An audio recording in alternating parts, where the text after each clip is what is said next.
All right, episode 7 of Bidir Ball. Today we're gonna do a long-awaited episode, long-awaited by me because I just waited until Arsenal lost a bunch of games so I could do it. Um, so before I start, if anyone is gonna say I'm biased in like the comments or at me or anything, yes, I am biased. I'm just gonna tell you that right now. So just to get that out of the way, I absolutely am biased. Today I have two guests.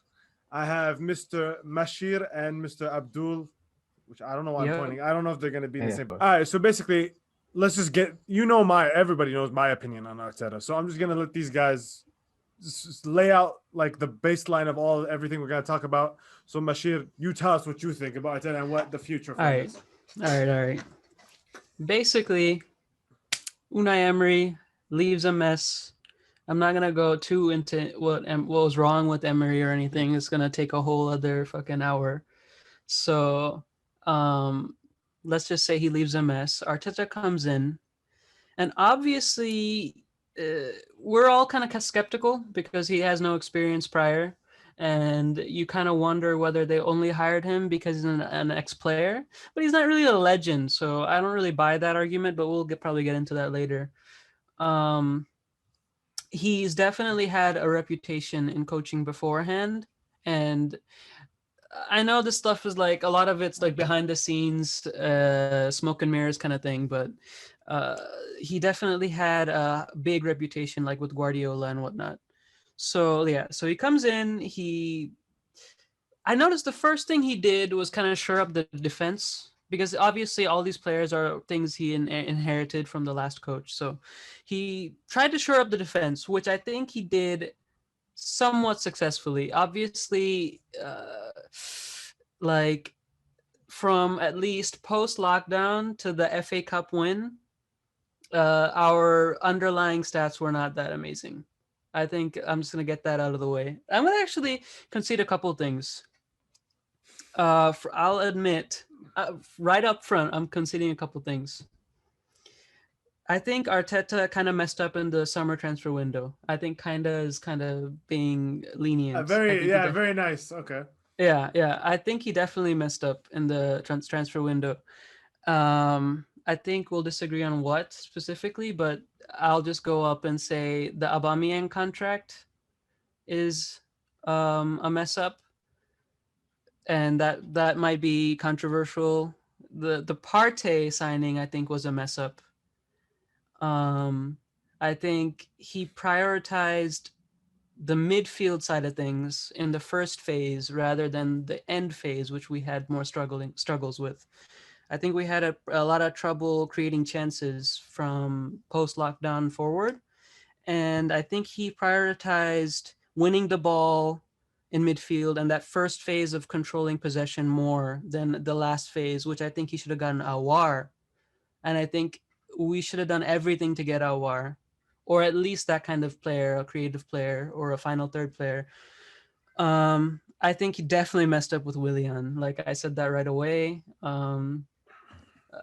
It's a meme now, and it seems easy to say in like after the fact, but he was definitely a mess up. Uh, like, listen, I don't think Willian had a bad season last season with Chelsea. Um, but just his age, his profile, like yeah, I know it's a meme, right? Because Chelsea fans kind of come now and say, "Oh, we always knew who was shit." I don't think he was that shit for Chelsea. Yeah, but they did tell you he was gonna be like this, and like, I mean, we knew. It's like he's not an amazing player. I don't think he fits exactly what we need. But yeah, Chelsea fans pretend that he's just terrible for them the entire time. I completely disagree. But yeah, Willian age profile doesn't work. And I definitely think Saliba, the whole Saliba situation was mishandled. Like we'll get into that probably way more. But yeah, so I think most of Arteta's problems are off the field. Definitely, that's my opinion. I think he definitely demonstrates a lot of tactical proficiency in the field, and we have a lot of proof of that, and we'll get into that. We probably. do? Yeah, I think we do. Come on, man. We do. Yeah. All right, I'm gonna let Abdul go. Then I'll All right, all right, all right. Well, I mean, to start off with, I was quite skeptical with Arteta at the beginning. Mainly because, to be fair, we were linked with him back in 2018 when Arsenal left, and at that time I said I don't think it's the right choice. I feel, this kind of scrambling around in transition. I feel that he may make some mistakes if he comes. I didn't want Emery, and as it turns out, Emery didn't quite do well here, to say the least. So Arteta comes in, still a little skeptical, but less so than I was back in 2018. And in the first few games, to be honest with you, the first few games weren't particularly great results-wise. We only had one win in our first 7 games, and I believe 5 of them were draws. So yeah, it didn't start very well, to say the least. And I know, but they're right there just going, yes, this is exactly what I wanted. Well, But no, you know what gets me about that is you What? say they only had one win in 7 games or whatever, right? But like Yes. 15 game or like 10 or 12 or 13 games into his run, people are already like done. Like they're already like, yes, this is the guy. Like we're here. We have arrived. And I'm like, Ignore weird honest fan with you, things. no, hold Ignore on. weird No. fan I feel things. some people did go overboard. No. Listen. Here's the part that really gets me. It wasn't even Arsenal fans. No, well, it was Arsenal fans, but also rival fans were like, oh my God, they got a guy. And I'm like, dude, there's like 7 draws in this run. What are we talking? Like, what are we discussing here? But no, honestly, I felt we were gaining momentum before lockdown. We had like 3 wins in a row. We didn't play particularly well, but I felt this team was getting a bit of momentum. We looked a bit more solid. I could see some of the certain roles he was bringing in. So, for instance, Ainsley Maitland-Niles coming in as a right back, playing quite inverted. That was a position that we hadn't seen before with him. I quite liked what he did with Pepe and Nelson, breaking it very wide at times on the right hand side. They had a good partnership with Nelson a few times, and then a bit before lockdown, we had a spell where I think like Bellerin came into the team. Ainsley was dropped. Pepe started playing more games. He wasn't playing often under Emery, to be honest. And then we started to see clear signs of what he wants Arsenal to be, the kind of formation he wants, the kind of system he wants them to play, etc. And I was not overly convinced because there were quite a few games where we didn't play quite well. Like Everton, we beat them 3-2, but that second half we were quite poor. I remember quite well. So I wasn't overly convinced, but I was saying, you know what, I'll give him a bit of time. It's early days, only been here 2 months, 3 months. I'll wait it out. Then lockdown happened, of course. We came back after lockdown. We had two losses in a row.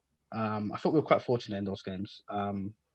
City got the red card, and then against Brighton we lost at the death, mainly because we just switched off the last second. And then Arteta switched to that back 3, and it steadied the ship. Even though I didn't feel we needed to switch to a back 3, but it steadied the ship. Won an FA Cup. We go into this season, started it okay, but performances were starting to slip horribly. And the problem, of course, was the fact that in the summer transfer window, as Mashir said, I hated the Williams signing. Before we even signed him, I was saying straight up, do not sign this guy. I do not want this guy to come. I have it's just I had like 10 tweets talking about I don't want us to sign him. Why? Because blah blah blah. And I was just absolutely against it. But I felt Gabriel was quite a good signing. We needed a centre back, and Arteta loves to have a left-footed centre back, so that worked out quite well. He's come in. I thought Murray's a good signing too. Marie, I was actually quite surprised because come on, man. I was thinking this guy. Hold on. I was thinking this guy was going to be a complete bum. like Socrates levels, like Mustafi. He levels. is the complete bum. He's not. He is not Mustafi. He's not Mustafi Socrates. Hold on. Hold on. Let me keep going. That's the bar. Let me keep going. I am not a fan of Marie. Let me get this clear. I was not happy when we signed him, and I didn't think he was particularly good. And then he got the injury against City, so we didn't see him play, like have even 2-3 games in a row until December. So for practically the first year of his time at Arsenal, we barely saw this guy play, and I wasn't particularly a big fan of him. I thought he was quite slow, which he is, and I don't particularly like the fact that he's not the most agile centre back. So I'm not a particularly huge fan of him. But in terms of just as a cheap signing to be in the squad, I don't particularly mind him. But I wouldn't personally make a signing like that, especially because he's only 27 right now. So we're signing a centre back that's nearing 30, who's not amazing. I don't particularly like it when clubs So do that. okay. So let's I'm not a talk fan of about- him, but he's okay. But All right. I was mainly talking about Gabriel earlier. Gabriel, I quite like him. Some fans have kind of slid down on him, but he's been pretty darn good for us up until He's up a until good around center November. back. He's a good centre back, yeah. Partey's been a very good signing. He's barely played, unfortunately. But Partey's been a good signing so far. Money and age could be a little confusing to say the least. But Yeah, but the I player, the like quality, Partey as a yeah. player, but Yeah, yeah, he's of got course. tremendous quality. But of course the main problem was there was one position we needed to fill above all else, and that was the number 10 position. And Yeah. if Ozil's not going to play, all right, fine. I don't, if Ozil's not going to play, he's one of my favorite players ever. But if he's not going to play, buy somebody to replace him. And we knew Emil Smith Rowe was not fit, and we didn't even think he was going to be playing games. So we needed somebody there. We were linked with Awar. We looked at Awar, and we just didn't get him over the line, and that's the problem. So getting Partey felt like a consolation prize rather than we're gonna get Awar. Let's go after this guy. That's the kind of narrative that has been spun. And while I don't, again, the issue was just the fact we didn't buy Awar, and that was a huge failure from the club. Yeah. Okay. Well, all right. Yeah. You guys both touched on it, so let's actually talk about who he did sign. All right. I'm gonna just run through it in order of like date when it happened. Okay. So he signs Pablo Mari on the loan with an option to buy. Right. Then he exercises that option in the summer, having only started 2 games. Okay. And then once he exercised that option for a total of 12 million, the entire deal, he continues to give him 4 starts in the entire season. So total all together, he's had 6 Premier League starts. All right. So there's that. Then you sign Cedric for free, right? On a 6-month deal. So once you saw this guy was ass, you had every opportunity on earth to just not Cedric re-sign is him. not ass. We'll go on. Get the hell out of my Cedric face is with an that, ass. man. He's awful. I refuse. He's not Not awful. awful. He's just meh. He's okay. He's horrific. They're both. You, I don't okay, like- so already we're in the fake news territory. All right. No, he's really bad. He's really Mari bad. and Cedric are not starters. They're not Okay, man. supposed to be starters. Well, then why do you sign him when you Gabriel is your hold on. left-footed center No, back stop. who's the starter. Then why do you sign them? Why do you need 3 right backs when you already have Ainsley Maitland-Niles? I'm always gonna butcher his name. Ainsley Maitland-Niles and Bellerin. So you don't need a 3rd center back, and you sure as hell don't need to give him a 4 Cedric goddamn could year fill contract. in left back and right back. That's great, and he keep can that be in mind ass too. at both positions. So you He's don't not need to give ass. him a 4-year contract for a guy who's already 1,000,000 years old. So there's that. Then you get to Saliba. You have this whole fight with Saint Etienne about how is he going to play the French League Cup final, and then he ends up not, and then he comes back. You won't find me disagreeing with you with Saliba. Honestly, But then, okay, so you create this entire goddamn like commotion about bringing him back, right? Which is fair enough. I mean, I don't really agree with. I'm not one of the guys like, oh, they should have let him play, or I don't really care. It's their decision, and they said Saint Etienne didn't offer them a plan about how they were going to deal with him fitness-wise. So fair enough, right? But when you do make this big of a commotion, right, about bringing him back, and you've already paid 27 million the year before for him, right? And he comes back and you exile him completely, right?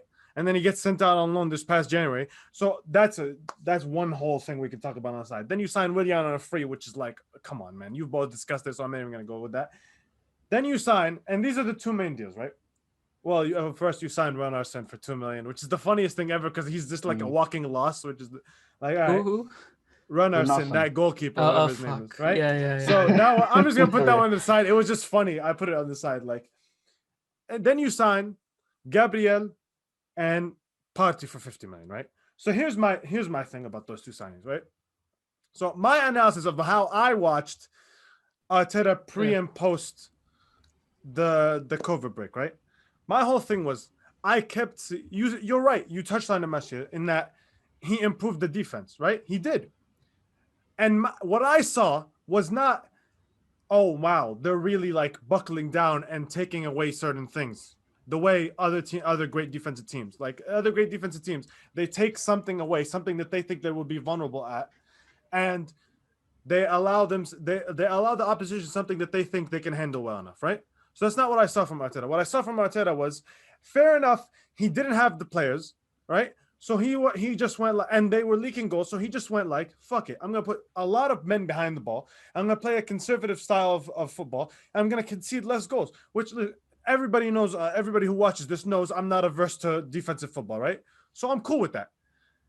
But when he made those two signings in the summer, and I tweeted this at the time, I said, all right, this is what he chose to do defensively when he had no players. Okay. But then he signed, by my estimation, right, as somebody who watches Atletico a lot, a world-class defensive midfielder and an expensive, at least, right? I'm not going to pretend like I watched Lille, but an expensive, at least, center back, right?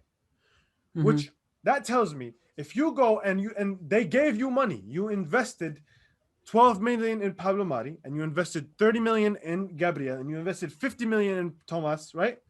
That's a hell of a lot of signings, and that should help you defensively.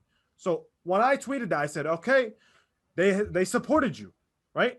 What I do not want to see, okay, the going into this season, what I did not want to see was do the same thing you did last year and like sell out to not concede goals, which I was fine with at the beginning, but you spend a hell of a lot of money to not have to do that now, right? So the answer to the Aouar thing, why I personally didn't think that was that big of a deal that they didn't get him now, I'm not saying he wouldn't have helped them. Of course he would have, right?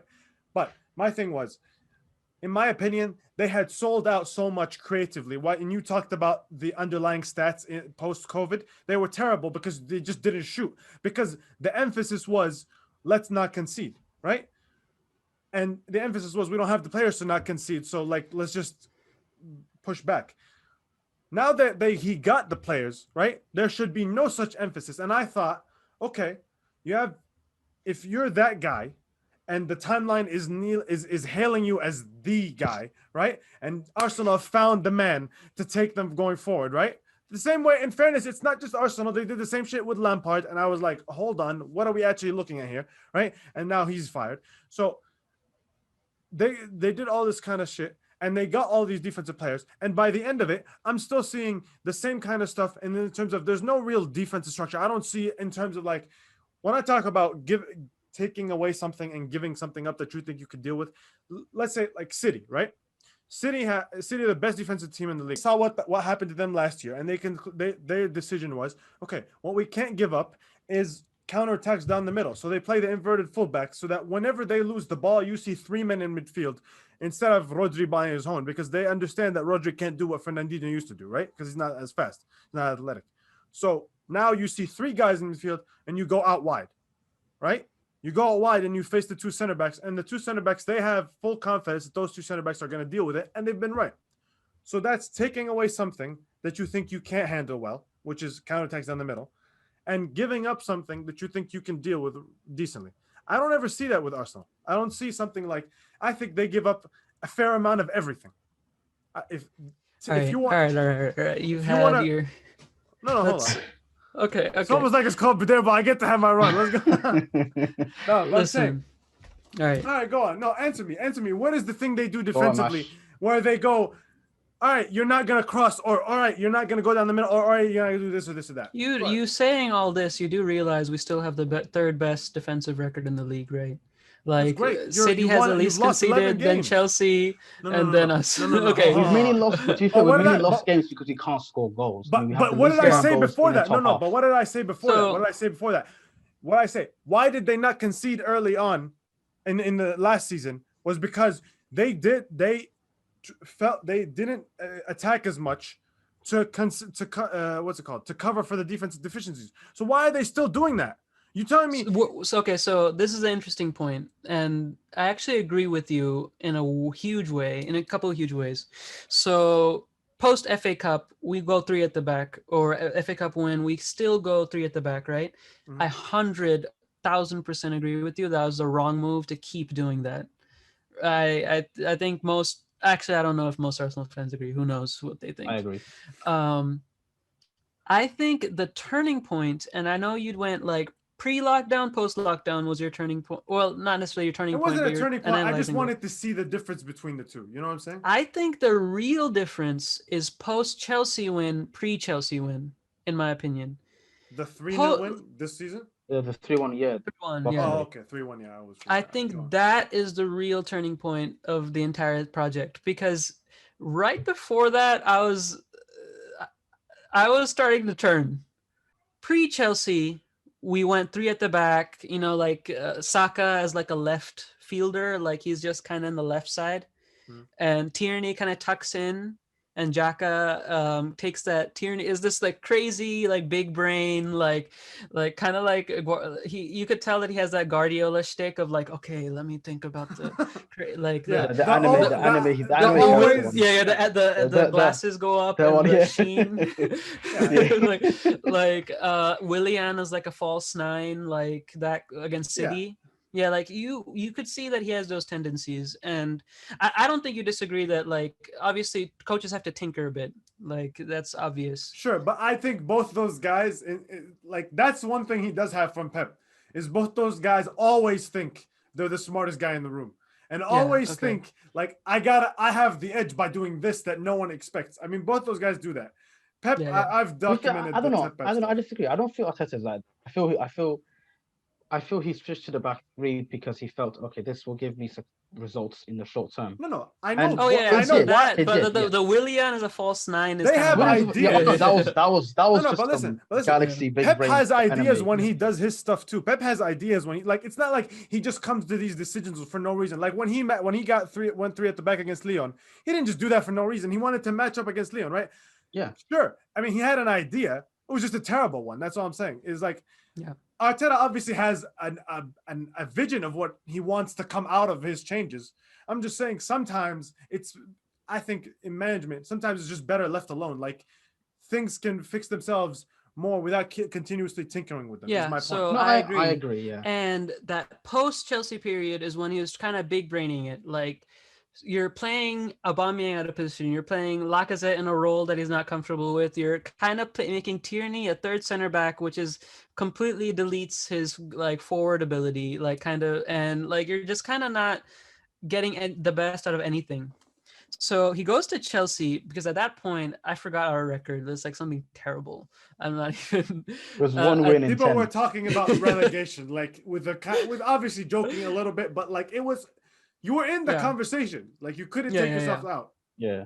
So then the Chelsea game comes in. We go back to a back four, back to basics, 4-2-3-1, and I think this is right now our best formation. One could argue 4-3-3, but I'm not gonna get into that. Yeah. So Tierney left back, and the genius thing I think is Saka and going to the right wing, and Emil Smith-Rowe going cam. I think that, and Pepe left wing too. I was kind of skeptical of it for a few games, but I think Pepe left wing is really clever actually. Emil Smith-Rowe coming in, it also helped. I think we had this conversation before where Arteta should just let the team get carried by the young players, and I think that's what happened post Chelsea, definitely, because instead of like shifting Alba to left wing, Lacazette in the center, like Willian right wing, like depending on these older senior players, he started to give players like Saka, Emil Smith-Rowe, Tierney basically the wheel. He gave them the wheel basically, and I feel like after that, and I'll tell you the stats. The only stat that I kind of researched before, Twitter user Top Impacat. I want to shout him out because he's my G. Basically, our XGD, which I'm a huge fan of, other than X points. X points is kind of ass, and we talked about this before. XGD, basically the XG differential before with your opponent before the Chelsea win was -6, and our XG was XG differential was -1.5 per 90. Okay. And our just general goal difference was -6 at that point. So basically, we're conceding more shots and more goals than we are scoring. A hell of a lot more. Yeah. And then post Chelsea win, we have plus 11 goal difference and plus 4.8 XG differential per 90. Okay. And okay, so I want to qualify this by saying that our fixtures after Chelsea were easier. Like, that's 100. Like And I'm listen, gonna get that I'm out not- right away. Yeah, and listen, I get that, all right? And you're right. There was an improvement post the Chelsea game, but look, this is what I'm saying, okay? Like, first of all, even with the improvement, it was a 10-game sample size, I believe, right? And you only won 5 of those games in the league. In the league, I'll qualify that in the league, right? Also, like I want to say, okay, this is just me. I don't care about results. Like we lost. Well, yeah, against I'm Wolves. sure you don't care about results when you're sitting in 11th. It doesn't matter at that point. But We lost against Wolves. Oh, I know it doesn't Anybody who matter. watches the game, Yes, I know, anybody I who know. watches the game knows we dominated Wolves. Okay, I you think also- the only games we deserve to lose post Chelsea is Villa and City. And every other game we deserve even to- with Villa, I would argue probably should have gotten a point in that game. yeah, we were really good. It should have been at least a draw, but I'm Yeah. just gonna say Villa it's is just- a really good yeah. team. Yeah. Villa's a Also, really good team. also, I do still feel sometimes Arteta does make a few poor subs. Like I felt subs, like yeah. in that Villa game, for instance, Partey got injured. Okay, that's fine, and he was about to bring on Willian for probably Smith Rowe, which is absolutely fine at that stage of the game. But Partey was coming off, and then what I would have done is I would have said to Willian, okay, listen, step back, and I would have readied Ceballos to come on because in the last 15 minutes we couldn't keep the ball. But that game didn't annoy me as much as, say, the game against Aston Villa at home or the game against Wolves at home, etc. Like they're in that winless run. It was it was pretty bad to say the least. And around Wolves, Spurs, Burnley, around that period is where I felt the fans started to completely just switch and turn on Arteta. And even I, to be honest, because I was thinking to myself, we're losing games, getting a lot of red cards. We're not playing particularly well either. The only game where I felt underlying we played stats well, were bad too. The only game where I felt we were really, really hard done by was the Burnley game. Where also, I think the United win was deserved too, which was weird. Oh, I agree. Yeah. The United win was deserved. Yeah, I think. Yeah. I don't think we created enough, but it was quite a tight game. Both teams took it relatively well. Yeah, and then we got the penalty. So I don't think United fans can complain about the game. So, but yeah, United and Burnley were the only games where I felt okay. You played quite well, and the first half against Leicester. So I'm seeing mostly bad performances like Wolves, Spurs. I don't think we played particularly well against Everton. They got a penalty, and that was really our only good chance. Yeah, I think if you're Arteta out at that point, I wouldn't really complain. Yeah, like, I wouldn't. You I have wouldn't every justification. The fact that he survived that was like the funniest thing ever. Honestly, man. Like I'm just impartially. 9.9 out of 10 clubs sacked the manager at that point. Any manager. I agree. Most clubs. It was most like clubs would. Most clubs of that Burnley not loss necessarily, yeah. and the way it happened, and like Aubameyang being the one, like that right there, that moment ends most managers' time. The Everton game we lost 2-1, and after that game, I straight up said, well, I said privately to a few friends, I don't think he's staying. I think that's it. If he loses to Chelsea, I think he's gone. But once I saw the lineup, I was like excited. they called it the El Sakiko, right? The Lampard. Oh god, it was funny because I remember quite a few times I've seen quite a few Arsenal games over the years where I see a strange lineup, and I think it's just the manager's way of saying, you know what, let's hope this works. I felt that way when Wenger switched to back three back in 2017 against Middlesbrough, but I think the key difference, of course, has been Emil Smith-Rowe, and just because, well, he's somebody who can actually play in that position. Like this, I think my lowest point this season was seen, like I said, at 10 against Spurs. That game, I was just like, I saw the lineup and I said, okay. That was so funny, man. I swear. Like honestly, like the decisions were very poor at the time. But as Mash pointed out, ever since the Chelsea game, I feel we've been gradually playing quite well. Again, some teams were quite poor, like West Brom, for instance. We beat them 4-0, and I was quite encouraged by the performance. But I did step back and think, this is West Brom. Coaches need time, man. Coaches do need time, of course. Yeah, and I'm willing to give Arteta time as long as we're getting results. Like that's the key thing. He needed, and I know we're not getting results, Bader, but I'm saying if we are getting results, I'll give him time. We weren't getting results. I said, I'm starting to turn on this guy. We start getting results. I'm thinking, all right, fine. He's not gonna get sacked, so be good. You guys both mentioned Aouar at the beginning, right? Mm-hmm. And you said if you could do it over again, right? you'd have not signed Thomas and signed him instead, right? I would Okay. have. Yeah, I don't know about. I mean, you I two? would have. I mean, I would have got both just to say. Yeah, that Oh would. yeah, Well, if it was an just- option, sure. It was an Yeah. option. I mean, we get I mean, Messi as look. well. I mean, Look, but here's my thing, okay? I've seen everybody talk about the number 10 position, right? yes. And now you have somebody. You did get Yes. somebody that none of us have mentioned yet.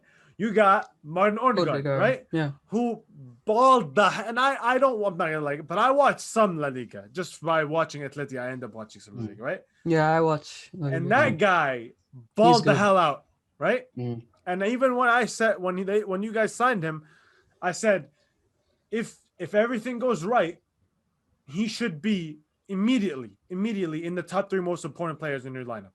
Like the things he can do on the ball, that should immediately be highlighted and should be immediately be like utilized, because those are things you guys are lacking, as you mentioned, right?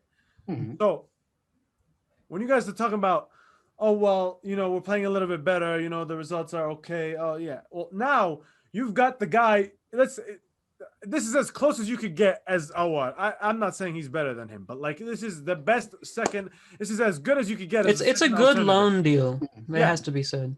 Right? It's as best of a second alternative as you could have hoped for, especially in January, Mhm. right? So Yeah. I gotta see something now. Like, come on. How many more excuses can I hear? I have to see something at this point. All right. So for the last part, I think we should just talk about. I mean, I've already outlined what I think most teams, not just Arsenal, but most teams, I outlined it in the Milan video, most teams in this kind of position should do. So my personal opinion is, and I said this about Arsenal months and months and months ago, right? Yeah, we talked about this. Yeah. I said, listen, first thing you need to do is every single old guy who isn't automatically like very hardly like super contributing, like put Aubameyang and like I guess David Luiz because he starts, so Leno and those Luis guys. is good. But I'm saying put those guys to the side. You can keep those guys, but everybody else who's old and just doesn't contribute to winning, all those guys have to go. All those guys have to William. go, right? William, Cedric, in my opinion, all those guys like that.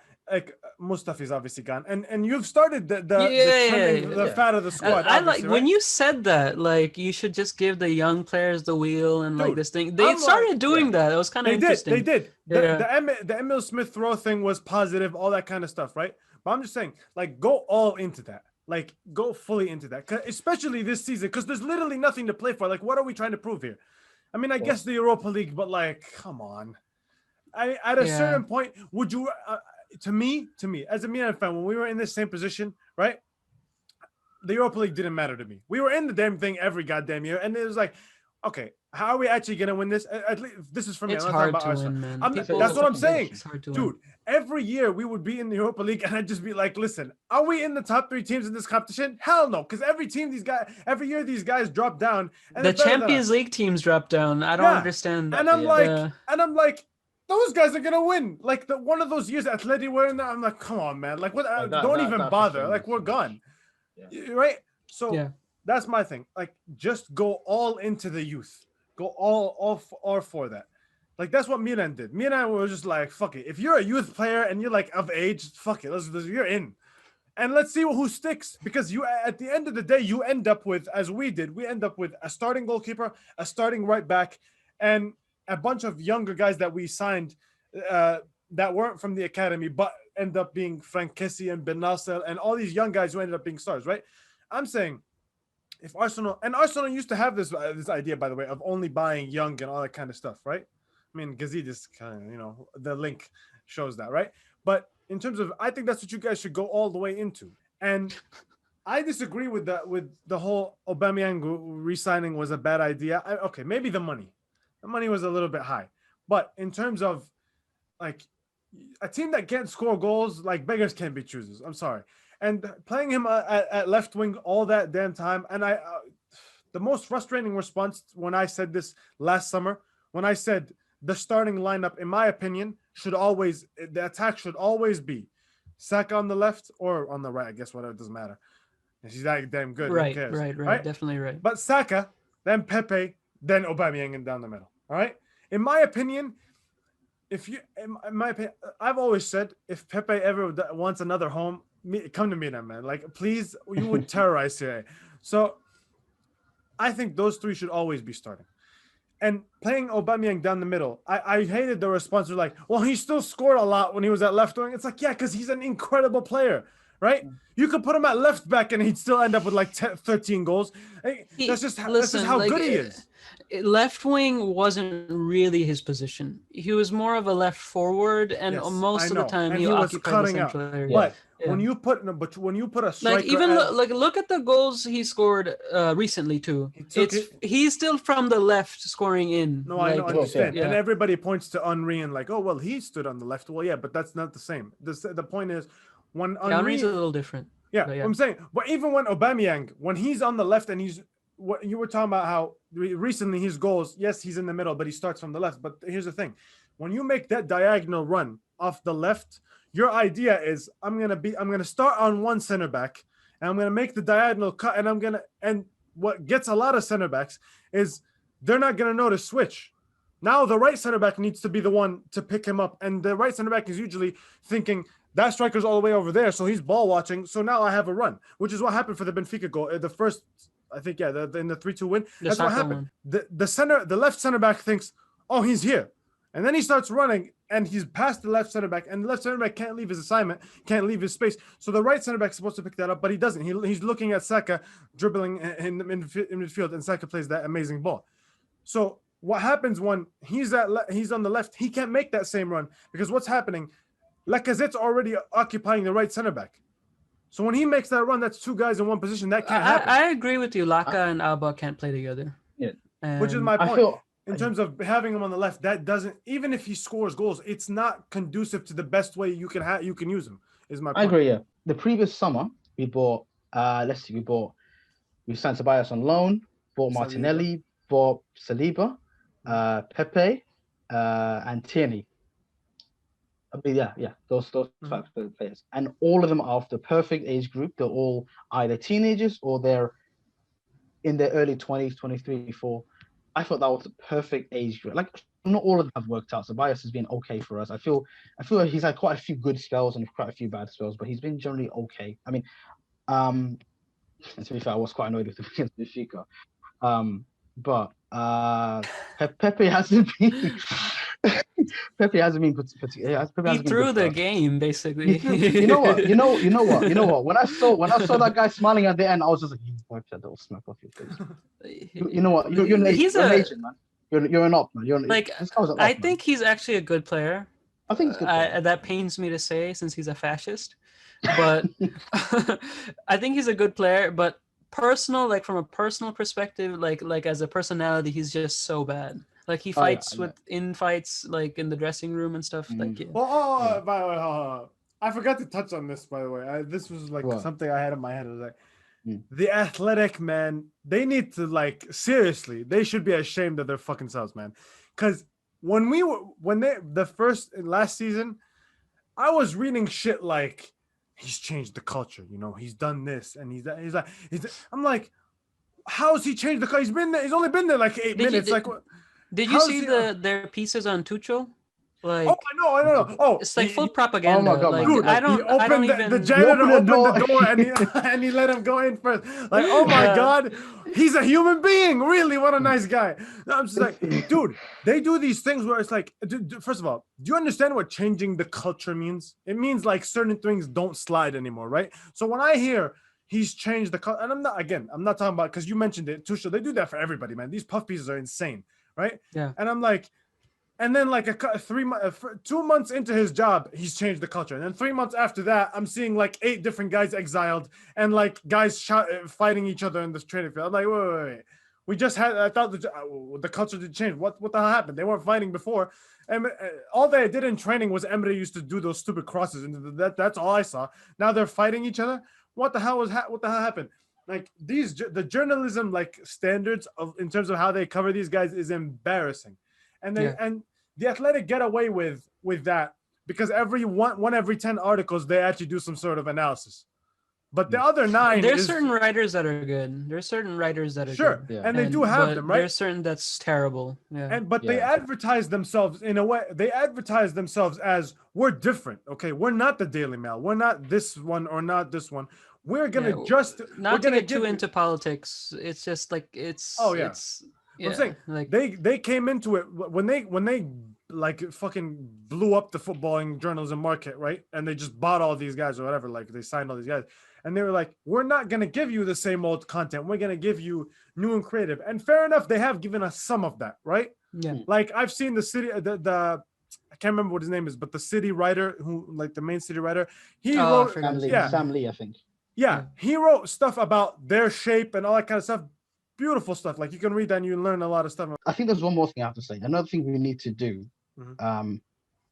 this summer and in the future forward, besides buying young players, I think just also buying the right profiles.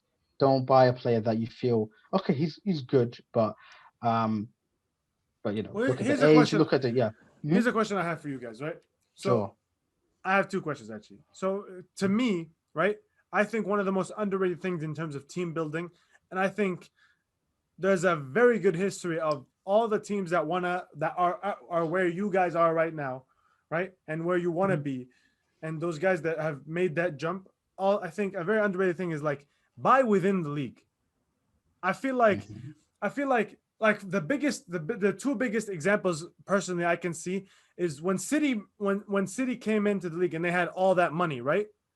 They could have easily bought every player foreign, which every bad by the way, Is your Stones your example?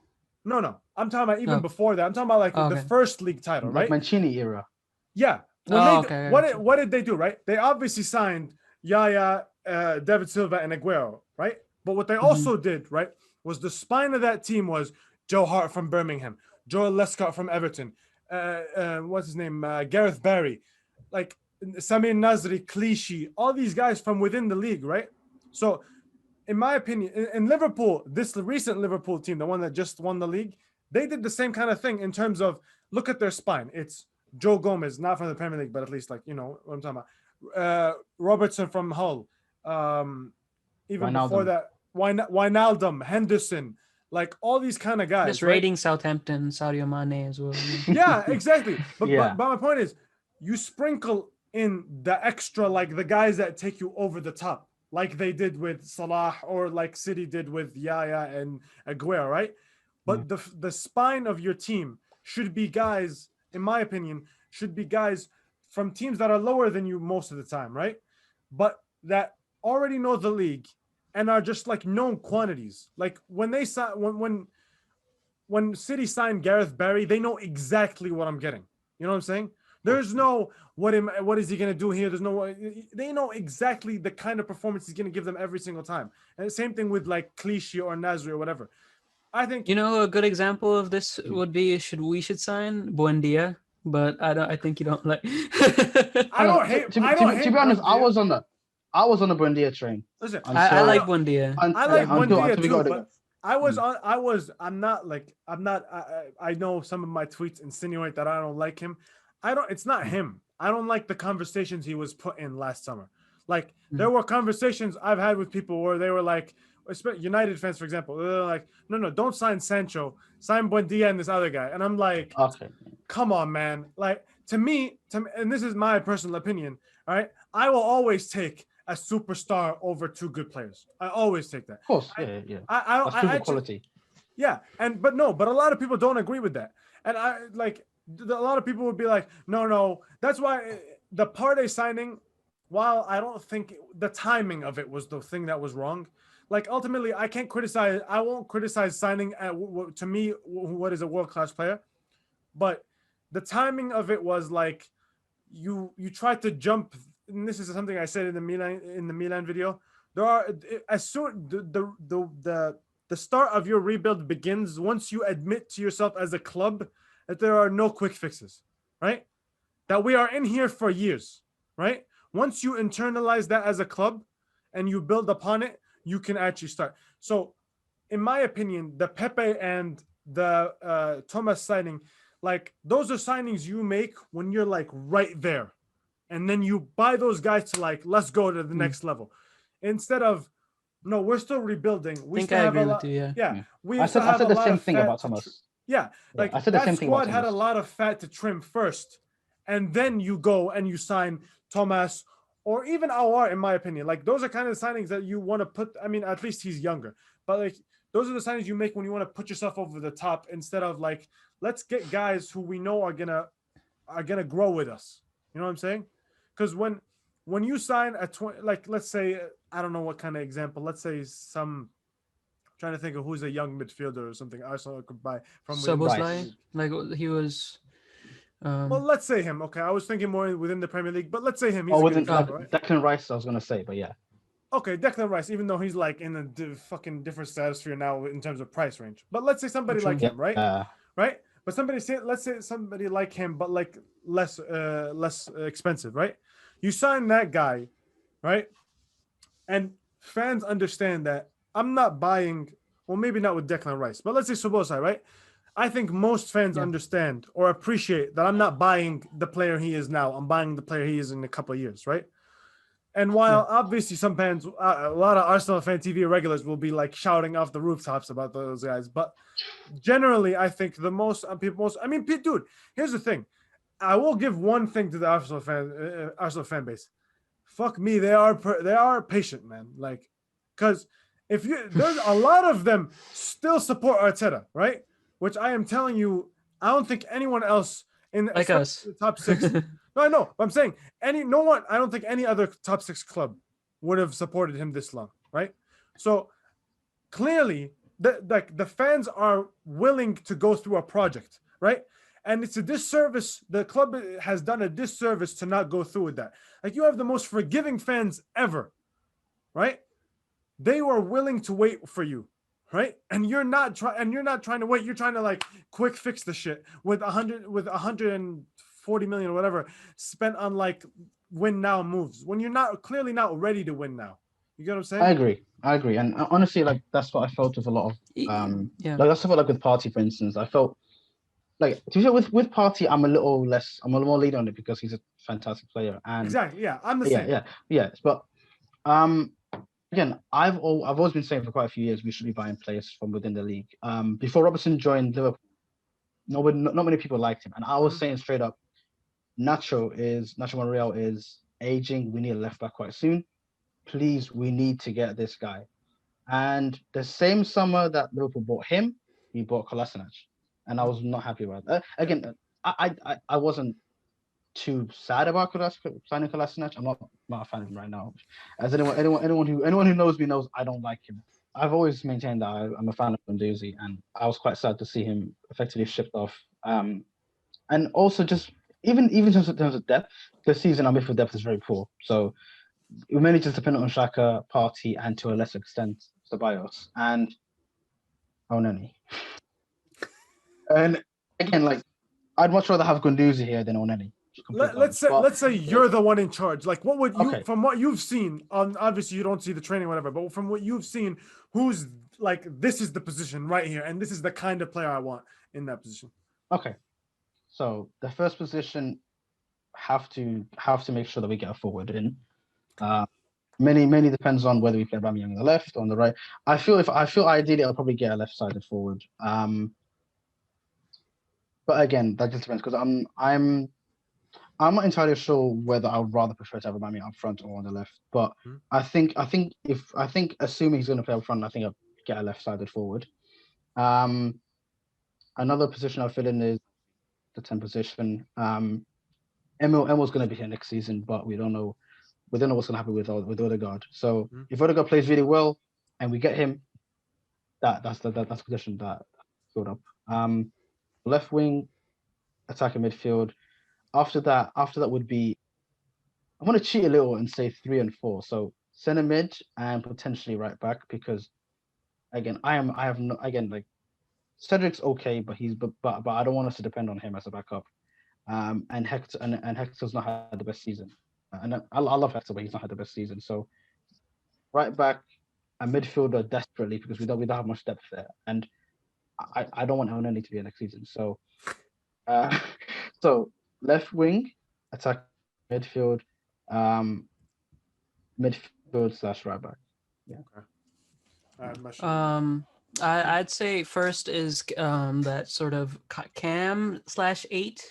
Like obviously there's no like out and out cams very much anymore. A lot of it kind of has to be like a hybrid, like Awar. Awar is like, for me, is the perfect, because he presses way better than most forward players do. Yeah. But Awar would be perfect, but I think he's not in our package. Like I think he's like Juve or Madrid, like that kind of level. That was the thing, by the way. Like I think last summer was the best ever chance you'll get at getting guys like Thomas and Awar. Like, just because all the teams that would conventionally want them were like priced out for money.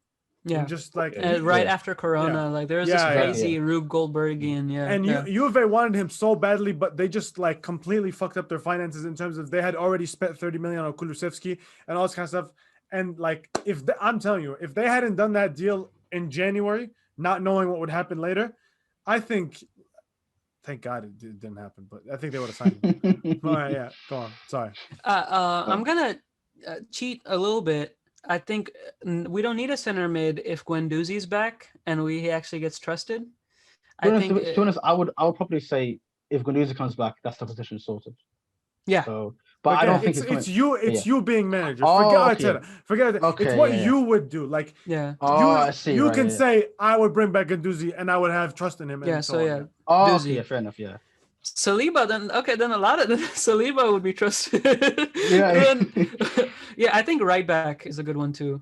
I think Bellerin should be our backup and not Cedric. Like, I like Cedric, and like here's another reason why Cedric is interesting. He's fine to be a backup. Like, I don't think there's certain players who like because there's you know why?